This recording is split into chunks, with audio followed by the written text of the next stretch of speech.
Coming to terms. It took me a long time to realize that I should have stopped expecting me from everyone else. That the damage done to my heart when I genuinely loved was seldom offered any recompense. Yes, those experiences left me nearly clinically depressed, believing that the good in me I would find in someone else.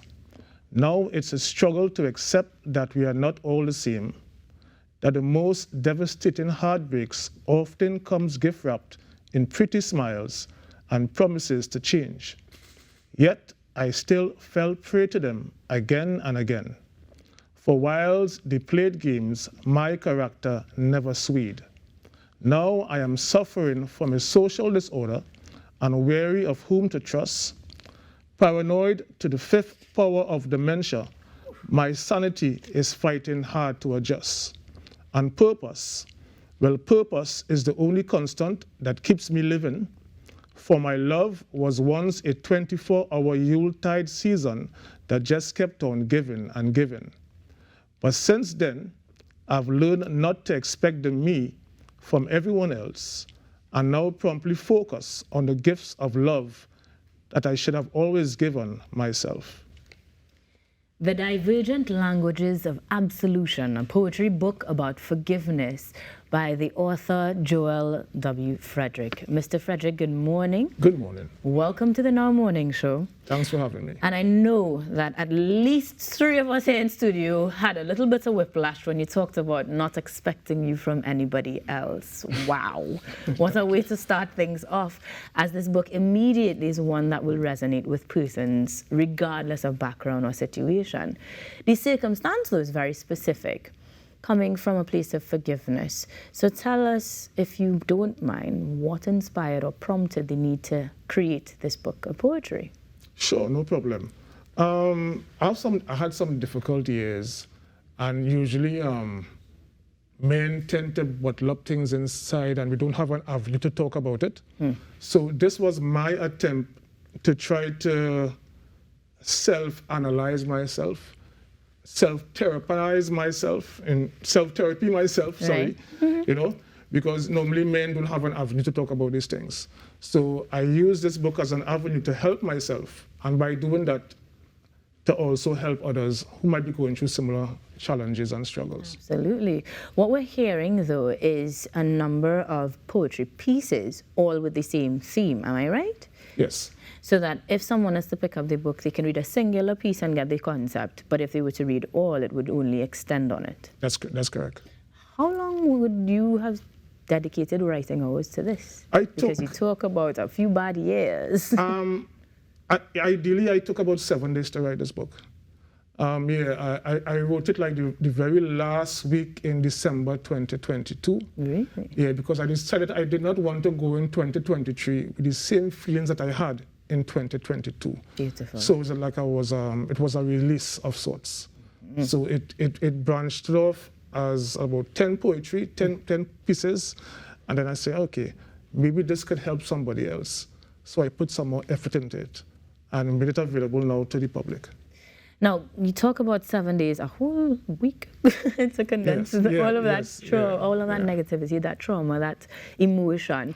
The publishing process, was it as speedy? It was actually easy because this is my 5th book of poetry. My first book I published in 2020 called Caffeinated Whispers. And that first book, the process was a little difficult because it was my first time. But having published 3 books thereafter, this 5th one was basically easy to do. Right. Now, we are in a digitized age. We know everybody's going to be, 1, using those for Instagram quotes, and 2, making sure that they get it online or a digital version. Are those available already? Digital versions, that is? Not as yet. I have a publishing date of the 30th of October. Oh. So by then, the digital copy should be available to the public. At this point, then, we have paperback and hard copy versions. Yes, how do we get them? You can find my books on Amazon.com. And you can also find my books through me, the author. I'll also be available on JWWF32 Facebook.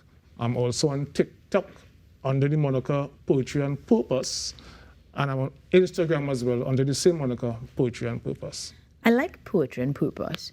And how do you think this book, or collection rather, lends itself to that idea? What is the purpose that you hope people come away with when they actually read this one? Well, this book, having the themed Divergent Languages of Absolution, is basically saying in simpler terms the different way we speak about forgiveness, or the different ways we deal with the process of forgiveness. So I am hoping that when people read this project, that they will heal in their own time, because we have a basic process from anger, shock, self-acceptance, to finally redemption, So I hope that reading this project, people have a better appreciation and heal in their own time. You are being very liberal in sharing with us even that process that you would have undergone. Yeah. Would you care to share with us some of the themes that required your forgiveness? I think a lot of the times it's easy to identify feeling as if you are harmed, but are there other instances in which you had to learn how to give forgiveness, even when you weren't over the situation, perhaps? Yes. I could only say through divine intervention, because we all fall short sometimes, and sometimes, well, most times, we want to be forgiven. And sometimes we know it's hard to forgive someone, especially when they have harmed us. But we all go through a different process. It doesn't really immediately, although God said to forgive, it takes a time to eventually come to that place of acceptance and understanding. So we can move on. Louder for the people in the back. It is not immediate. It is a process. Yes, it's a process. You are human. Yes. And you have given us a very human experience through these pieces. Does this mean then that we will have a collection perhaps to follow, giving us other themes beyond forgiveness, perhaps how to enjoy ourselves, how to be happy again, how to express anger, explore anger? Are those themes that we could probably see more work from you on? Yes, incidentally, as funny as I said it, because my other two books that I have on the back burner, one is ideally exploring the theme around healing. No surprise. After you forgive, you're going to want to heal. That makes sense. Of course, it makes sense, yeah. And so we're going to get that digital version, but for now, remind us of how we can connect to you to get the soft copy or hard copy versions, please. Sure. So you could collect my soft copy. They will be available on Amazon.com.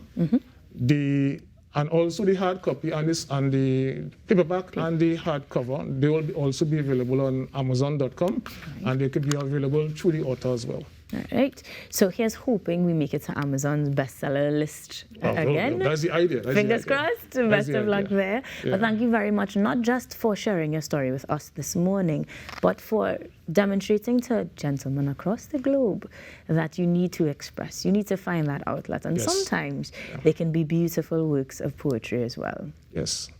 Mr. W Fredrick joins us this morning to remind us of how we need to explore forgiveness. And we thank him for joining us. We ask that you join him online on the 30th to get your digital copies, or of course find him on Facebook, Instagram, and the likes to get your copy of the Divergent Languages of Absolution. Ladies and gentlemen, the Now Morning Show will return after these messages. Stick around, guys. Don't tell me that you want me back.